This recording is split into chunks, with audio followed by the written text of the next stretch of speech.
संसद के gate number 2 और गेट नंबर 4 से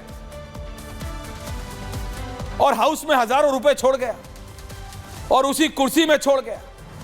पंकज शर्मा जी, ये क्या हो रहा है? कोई नोट छोड़ जा रहा है, किसी के घर से नोट निकल रहे हैं।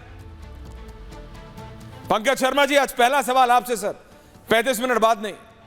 पंकज शर्मा माननीय जी,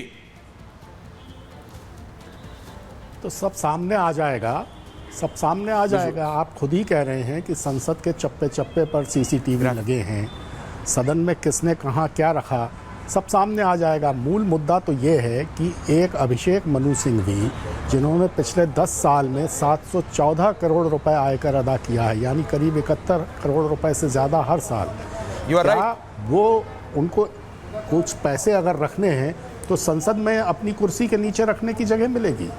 सबसे बड़ा मुद्दा ये है कि जब तक ये तय नहीं हो जाता कि पैसे किसके हैं क्या हैं, तब तक तो ये कहना भी नहीं चाहिए था कि ये अभिषेक मनु सिंघवी की कुर्सी के नीचे मिले हैं। ये कहा जा सकता था कि संसद में एक कुर्सी के नीचे कोई धन मिला है और इस बात की जांच की जाएगी कि ये किसका है। लेकिन बिना इसके एक छोटी सी बात का बतंगड़ बना देना, ये तो ठीक नहीं है। मैं यहीं पे डिसएग्री करता हूं। मिले हैं, ये गंभीर मामला है। मैं आपकी बात समझा। Abhishek Manu Singhvi highest tax payer रहे हैं। अभिषेक मनु सिंघवी 70 करोड़ रुपया। दर्शकों, 1 मिनट समझिए। शहजाद, मैं आ रहा हूं, रत्नाकर जी आ रहा हूं। जिस me with graphics for a minute. जो व्यक्ति बहुत बड़े लॉयर है वो सुप्रीम कोर्ट के, सबको पता है, he himself is a legal eagle, वो हर चीज बहुत पहने हैं, बहुत तेज है। पर जो व्यक्ति 70 करोड़ रुपया टैक्स दे सकते हैं, उनकी सीट के नीचे 50,000 रुपए से कम कुछ मुझे बोला गया, एग्जैक्टली पता नहीं है क्योंकि चेयर ने ऑफिशियली बोला नहीं है, वो उनके नहीं है, उन्होंने कैटेगोरिकली मना कर दिया, उनके नहीं है। उनकी सीट के नीचे, और वो भी आधिकारिक तौर पे देश के उपराष्ट्रपति और राज्यसभा चेयरमैन ने बताया, नहीं तो किसी को थोड़ी पता लगता कि कुर्सी नंबर 222 पे मिले हैं कि 224 पे मिले। आधिकारिक तौर पे किसने बताया?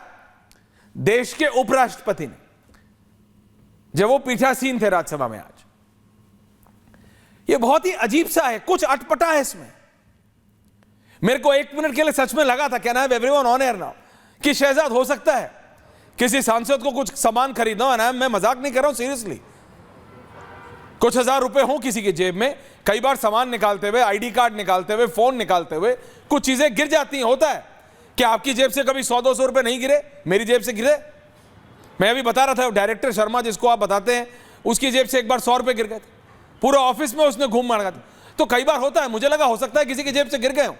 लेकिन जब अभिषेक मनु सिंघवी ने कैटेगोरिकली डिनाई कर दिया कि उनके नहीं हैं, तब ये शहजाद इस विषय को बहुत ज्यादा महत्वपूर्ण बना देता है कि आज किसी के नोट आए हैं, कल कोई और कागज आ सकता है, परसों कोई और चीज आ सकती है।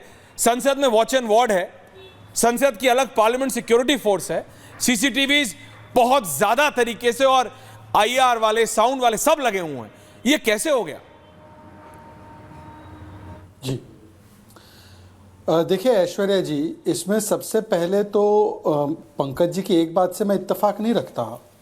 उपराष्ट्रपति जी ने, सभापति जी ने केवल इतना कहा कि अभिषेक सिंघवी जी की सीट से मिले। उन्होंने ये नहीं कहा कि अभिषेक सिंघवी के पैसे हैं। अभिषेक सिंघवी की सीट से मिलना और अभिषेक सिंघवी के पैसे होना, ये दोनों अलग है। आरोप तब लगता है जब कहते हैं कि अभिषेक सिंघवी के पैसे हैं। ये तो केवल एक लोकेशन बताई कि अभिषेक सिंघवी की सीट के पास मिला, और ये महत्वपूर्ण इसलिए विषय हो जाता है क्योंकि केवल विषय ये नहीं है कि कितनी नोट मिले, कितना पैसा था, वो पैसे का स्रोत क्या है। वैसे सी फॉर कांग्रेस का सी फॉर करप्शन से सी फॉर कैश का सी फॉर कनेक्शन, और उसके ऊपर सी फॉर कांग्रेस किस प्रकार से सी फॉर केओस करके सी फॉर क्लैरिफिकेशन देने लगी जांच से पहले, वो एक सी फॉर कंफ्यूजन वाला विषय है, वो छोड़ देते। पर मैं आना चाहता हूं कि इस नोट के ऊपर कोई पाउडर भी लगा हो सकता था जो कि सी फॉर केओस क्रिएट करता पार्लियामेंट में। तो इसीलिए ये बताना कि अभिषेक सिंघवी की सीट पे मिले हैं या उनकी सीट के बगल पे मिले हैं, ये आरोप नहीं है, ये तो तथ्य है। पर तथ्य को आरोप समझते हैं और आरोप को तथ्य के रूप में कैसे पेश करते हैं।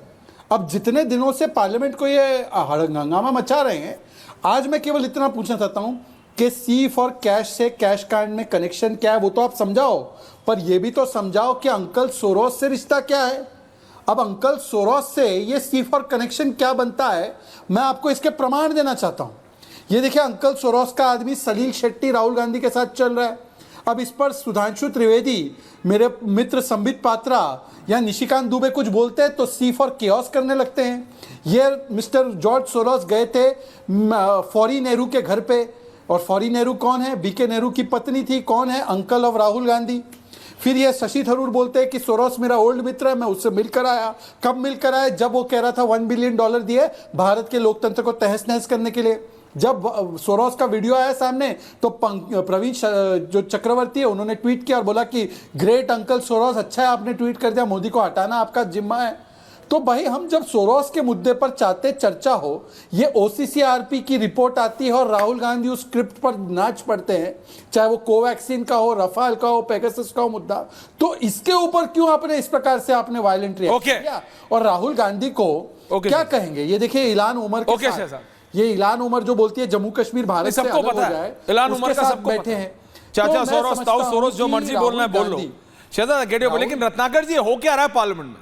Keep the graphics on. मैं 5 सेकंड नहीं, I will come back to you Shahzad. अच्छा बोलिए फिर बाकियों को बोलने बोलिए। एक लास्ट बोलिए प्लीज कंप्लीट। ओके। मेरा आरोप ये है ऐश्वर्या जानबूझकर कांग्रेस ने ये कैश कांड करवाया है ताकि आज जॉर्ज सोरोस और राहुल गांधी का रिश्ता क्या है उससे चर्चा ना हो, चर्चा हट जाए, इसीलिए इन लोगों ने। वरना ये जॉर्ज सोरोस और राहुल गांधी ये कैसे एक दूसरे के मामा भांजा है, ये जरा समझाए। ये एक नया एंगल है रत्नाकर जी। आपकी पार्टी खुद ही अपने नेता के कुर्सी के पास पैसे छुड़वा दे रही।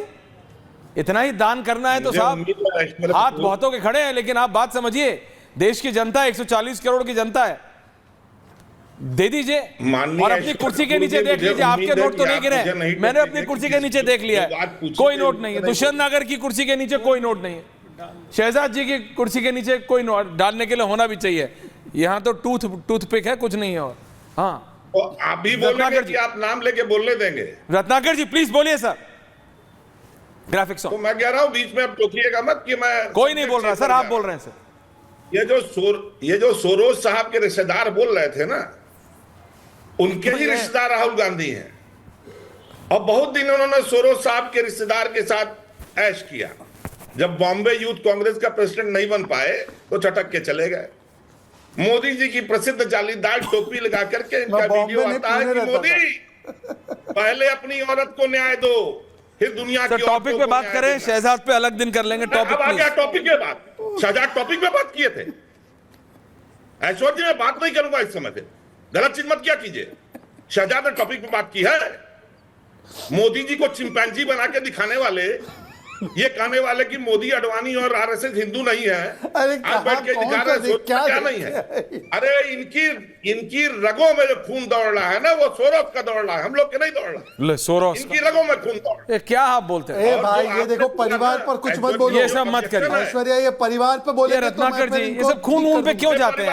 मेरे रगों में, मेरे बाप पे क्यों जा रहे हैं? Why are you getting so personal? बोल दे रहा हूं कि इनका Why are you getting so personal? कौन है ये? जनता देखती है रत्नाकर जी। आप भी सब में हैं। शहजाद ने आप पे कोई पर्सनल कमेंट किया क्या? Why do you do this personal comment? Please don't debate, derail हो जाती है।